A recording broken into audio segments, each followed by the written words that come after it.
Deja vu to 2016. Can we trust these polls? Steve Kornacki with an answer. Now, Steve, what about it?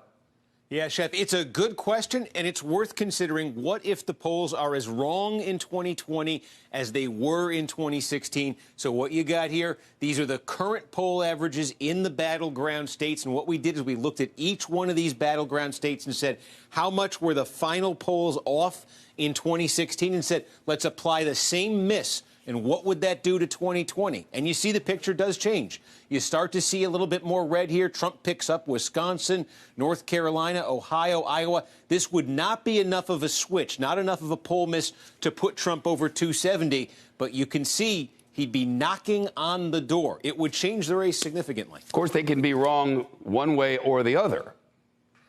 Very good point. And in 2012, in fact, the election before 16, they were wrong the other way. They underestimated Barack Obama's support that year. So we also said, what if these polls are missing like they missed in 2012 on Barack Obama's support? What would that look like on Election Day?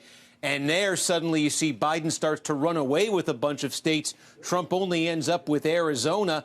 Biden wins the lion's share, and he wins them pretty easily, too. Yeah, Texas, really has me head scratching. We've already had more Texans vote this year already than voted in all of 2016.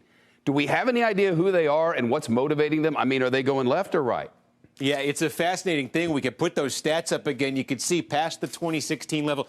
Demographically, our friends at Target Smart have come up with some data. They say there are, relative to 2016, a little bit more college-educated white voters in the electorate, a little bit lower right now in the non-college whites, the Trump base, college whites, the Democratic base. But the big question is, does that just mean that on Election Day, that Trump demographic is going to turn out more and level things off? Or have the Democrats built a more permanent advantage here? The Election Day is what will tell us that. Yeah.